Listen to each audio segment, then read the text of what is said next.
ओम शांति। आज 7 फरवरी 2024 के साकार बाप दादा के मधुर महावाक्य है। बाबा ने कहा, मीठे बच्चे, आत्म अभिमान विश्व का मालिक बनाता है, देह अभिमान कंगाल बना देता है, इसलिए आत्म अभिमानी भव। प्रश्न, कौन सा अभ्यास अशरीरी बनने में बहुत मदद करता है? उत्तर, अपने को सदा एक्टर समझो।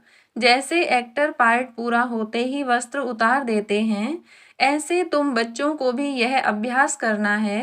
कर्म पूरा होते ही पुराना वस्त्र छोड़ अशरीरी हो जाओ।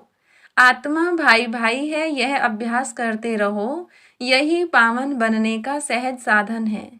शरीर को देखने से क्रिमिनल ख्यालात चलते हैं, इसीलिए अशरीरी भव। ओम शांति। बाप बैठ बच्चों को समझाते हैं, क्योंकि बहुत बेसमझ बन गए हैं। 5000 वर्ष पहले भी तुमको समझाया था और दैवी कर्म भी सिखलाए थे। तुम देवी देवता धर्म में आए थे, फिर ड्रामा प्लान अनुसार पुनर्जन्म लेते लेते और कलाएं कमती होते होते यहाँ प्रैक्टिकली बिल्कुल ही नील कला हो गई है, क्योंकि यह है ही तमो प्रधान रावण राज्य। यह रावण राज्य भी पहले सतो प्रधान था, फिर सतो रजो तमो बना है, अब तो बिल्कुल ही तमो प्रधान है। अब इसका अंत है। रावण राज्य को कहा जाता है आसुरी राज्य। रावण को जलाने का फैशन भारत में है। राम राज्य और रावण राज्य भी भारतवासी कहते हैं। राम राज्य होता ही है सतयुग में, रावण राज्य है कलयुग में। यह बड़ी समझने की बातें हैं। बाबा को वंडर लगता है, अच्छे अच्छे बच्चे पूरी रीति न समझने के कारण अपनी तकदीर को लकीर लगा देते हैं। रावण के अवगुण चटक पड़ते हैं, दैवी गुणों का खुद भी वर्णन करते हैं। बाप ने समझाया है, तुम वो ही देवताएं थे, तुमने ही 84 जन्म भोगे हैं। तुमको फर्क बताया है, तुम क्यों तमो प्रधान बने हो। यह है रावण राज्य। रावण है सबसे बड़ा दुश्मन, जिसने ही भारत को इतना कंगाल तमो प्रधान बनाया है। राम राज्य में इतने आदमी नहीं होते हैं, वहां तो एक धर्म होता है। यहाँ तो सब में भूतों की प्रवेशता है। क्रोध लोभ मोह का भूत है ना। हम अविनाशी हैं, यह शरीर विनाशी है, यह भूल जाते हैं। आत्म अभिमानी बनते ही नहीं हैं, देह अभिमानी बहुत हैं। देह अभिमान और आत्म अभिमान में रात दिन का फर्क है। आत्म अभिमानी देवी देवता सारे विश्व के मालिक बन जाते हैं। देह अभिमान होने से कंगाल बन पड़ते हैं। भारत सोने की चिड़िया था, भल कहते भी हैं, परंतु समझते नहीं हैं। शिव बाबा आते हैं दैवी बुद्धि बनाने। बाप कहते हैं, मीठे मीठे बच्चों, तुमको विश्व का मालिक बनाता हूँ। यह लक्ष्मी नारायण विश्व के मालिक थे। कब सुना कि इन्हों को राजाई किसने दी? उन्होंने कौन सा ऐसा कर्म किया जो इतना उच्च पद पाया? कर्मों की बात है ना। मनुष्य आसुरी कर्म करते हैं तो वह कर्म विकर्म बन जाता है। सतयुग में कर्म अकर्म होते हैं, वहां कर्मों का खाता होता नहीं।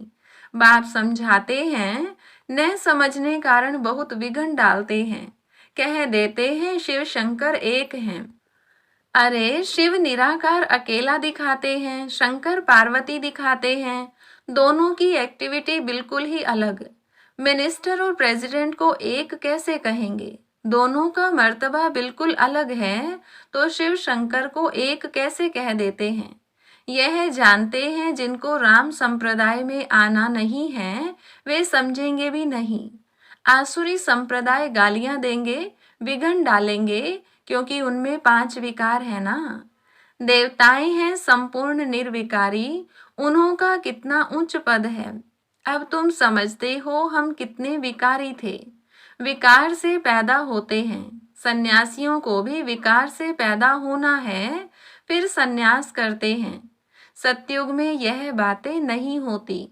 सन्यासी सतयुग को समझते भी नहीं, कह देते हैं सतयुग है ही है।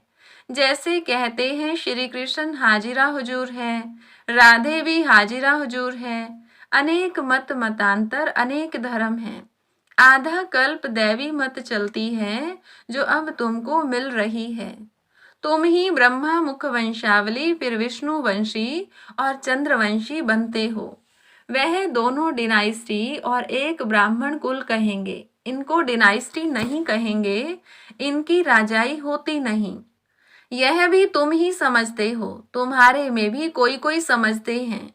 कोई तो सुधरते ही नहीं, कोई ना कोई भूत है।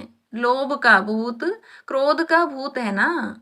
सतयुग में कोई भूत नहीं, सतयुग में होते हैं देवताएं जो बहुत सुखी होते हैं। भूत ही दुख देते हैं। काम का भूत आदि मध्य अंत दुख देता है। इसमें बहुत मेहनत करनी है, मासी का घर नहीं है। बाप कहते रहते हैं भाई बहन समझो तो क्रिमिनल दृष्टि न जाए। हर बात में हिम्मत चाहिए। कोई कह देते हैं शादी नहीं करोगे तो निकलो घर से बाहर, तो हिम्मत चाहिए। अपनी जांच भी की जाती है। तुम बच्चे बहुत पद्मा पदम भाग्यशाली बन रहे हो। यह सब कुछ खत्म हो जाएगा, सब कुछ मिट्टी में मिल जाना है। कोई तो अच्छी हिम्मत रख चल पड़ते हैं, कोई तो हिम्मत रख फिर फेल हो जाते हैं। बाप हर बात में समझाते रहते हैं, परंतु नहीं करते तो समझा जाता है पूरा योग नहीं है। भारत का प्राचीन राजयोग तो मशहूर है। इस योग से ही तुम विश्व के मालिक बनते हो। पढ़ाई है सोर्स ऑफ इनकम, पढ़ाई से ही नंबरवार तुम उच्च पद पाते हो। भाई बहन के संबंध में भी बुद्धि चलायमान होती है, इसीलिए बाप इससे भी उच्च ले जाते हैं कि अपने को आत्मा समझो, दूसरे को भी आत्मा भाई भाई समझो। हम सब भाई भाई हैं तो दूसरी दृष्टि जाएगी नहीं। शरीर को देखने से क्रिमिनल ख्यालात आते हैं। बाप कहते हैं बच्चे ऐ शरीरी भव, देही अभिमानी भव, अपने को आत्मा समझो। आत्मा अविनाशी है। शरीर ने पार्ट बजाया, फिर शरीर से अलग हो जाना चाहिए। वह एक्टर्स पार्ट पूरा कर कपड़ा बदली कर देते हैं। तुमको भी अब पुराना कपड़ा माना शरीर उतार नया कपड़ा पहनना है। इस समय आत्मा भी तमो प्रधान, शरीर भी तमो प्रधान है। तमो प्रधान आत्मा मुक्ति में जा नहीं सकती, पवित्र हो तब जाए। अपवित्र आत्मा वापस नहीं जा सकती। यह झूठ बोलते हैं कि फलाना ब्रह्म में लीन हुआ, एक भी जा नहीं सकते। वहां जैसे सिजरा बना हुआ है वैसे ही रहता है। यह तुम ब्राह्मण बच्चे जानते हो। गीता में ब्राह्मणों का नाम कुछ भी दिखाया नहीं है। यह तो समझाते हैं प्रजापिता ब्रह्मा के तन में प्रवेश करता हूँ तो जरूर एडॉप्शन चाहिए। वह ब्राह्मण है विकारी, तुम हो निर्विकारी। निर्विकारी बनने में बहुत सितम सहन करने पड़ते हैं। यह नाम रूप देखने से बहुतों को विकल्प आते हैं। भाई बहन के संबंध में भी गिर पड़ते हैं। लिखते हैं बाबा हम गिर पड़े, काला मुंह कर लिया। बाप कहते हैं वहाँ हमने कहा भाई बहन होकर रहो, तुमने फिर यह खराब काम किया, उसकी फिर बड़ी कड़ी सजा मिल जाती है। वैसे कोई किसको खराब करते हैं तो उनको जेल में डाला जाता है। भारत कितना पवित्र था जो मैंने स्थापन किया, उनका नाम ही है शिवालय। यह ज्ञान भी कोई में नहीं है। बाकी शास्त्र आदि जो हैं वह सब भक्ति मार्ग के कर्म कांड हैं। सतयुग में सब सदगति में हैं, इसीलिए वहां कोई पुरुषार्थ नहीं करते। यहाँ सब गति सदगति के लिए पुरुषार्थ करते हैं, क्योंकि दुर्गति में है। गंगा स्नान करने जाते हैं तो गंगा का पानी सदगति देगा क्या? वह पावन बनाएगा क्या? कुछ भी जानते नहीं। तुम्हारे में भी नंबरवार हैं। कोई तो खुद नहीं समझते तो दूसरों को क्या समझाएंगे? इसीलिए बाबा भेजता नहीं। गाते रहते हैं बाबा आप आएंगे तो आपकी श्रीमत पर चलकर देवता बनेंगे। देवताएं रहते हैं सतयुग और त्रेता में। यहाँ तो सबसे जास्ती काम विकार में फंसे हुए हैं। काम विकार बिगड़ रह नहीं सकते। यह विकार है जैसे माई बाप का वर्षा। यहाँ तुमको मिलता है राम का वर्षा, पवित्रता का वर्षा मिलता है। वहाँ विकार की बात नहीं होती। भक्त लोग कहते हैं श्री कृष्ण भगवान है, तुम उनको 84 जन्मों में दिखाते हो। अरे भगवान तो निराकार है, उनका नाम शिव है। बाप कितना अच्छी रीति समझाते हैं, तरस भी पड़ता है, रहमदिल है ना। यह कितना अच्छे समझदार बच्चे हैं। भबका भी अच्छा है, जिसमें ज्ञान और योग की ताकत है तो वह कशिश करते हैं।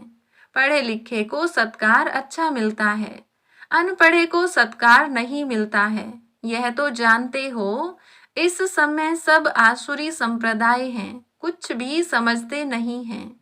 शिव और शंकर का अंतर तो बिल्कुल क्लियर है। वह है मूल वतन में, वह है सूक्ष्म वतन में। सब एक जैसे कैसे होंगे? यह तो तमो प्रधान दुनिया है। रावण दुश्मन है आसुरी संप्रदाय का, जो आप समान बना देता है। अब बाप तुमको आप समान दैवी संप्रदाय बनाते हैं। वहां रावण होता नहीं, आधा कल्प उनको जलाते हैं। राम राज्य होता है सतयुग में। गांधी जी राम राज्य चाहते थे, लेकिन वह राम राज्य कैसे स्थापन कर सकते? वह कोई आत्म अभिमानी बनने की शिक्षा नहीं देते थे। बाप ही संगम पर कहते हैं आत्म अभिमानी बनो। यह है उत्तम बनने का युग। बाप कितना प्यार से समझाते रहते हैं। घड़ी घड़ी कितना प्यार से बाप को याद करना चाहिए। बाबा आपकी तो कमाल है। हम कितने पत्थर बुद्धि थे, आप हमको कितना उच्च बनाते हैं। आपकी मत बिगर हम और किसकी मत पर नहीं चलेंगे। पिछाड़ी को सब कहेंगे बरोबर ब्रह्मा कुमार कुमारियां तो दैवी मत पर चल रहे हैं। कितनी अच्छी अच्छी बातें सुनाते हैं। आदि मध्य अंत का परिचय देते हैं, करेक्टर सुधारते हैं। अच्छा, मीठे मीठे सिकिलधे बच्चों प्रति माता पिता बाप दादा का याद प्यार और गुड मॉर्निंग। रूहानी बाप की रूहानी बच्चों को नमस्ते। रूहानी बच्चों की रूहानी बाप दादा को नमस्ते। धारणा के लिए मुख्य सार पहली पॉइंट है, दृष्टि को शुद्ध पवित्र बनाने के लिए किसी के भी नाम रूप को न देख अशरीरी बनने का अभ्यास करना है। स्वयं को आत्मा समझ आत्मा भाई से बात करनी है। दूसरी पॉइंट, सर्व का सत्कार प्राप्त करने के लिए ज्ञान योग की ताकत धारण करनी है, दैवी गुणों से संपन्न बनना है, करेक्टर सुधारने की सेवा करनी है। वरदान, बीमारी कॉन्शियस के बजाय खुशी खुशी से हिसाब किताब चुकतू करने वाले सोल कॉन्शियस भव।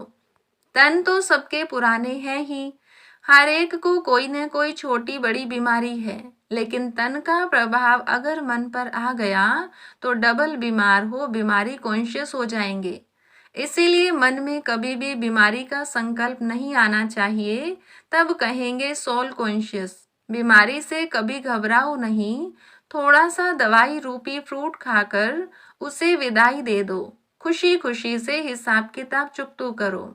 स्लोगन, हर गुण हर शक्ति का अनुभव करना, अर्थात अनुभवी मूर्त बनना। अच्छा, ओम शांति।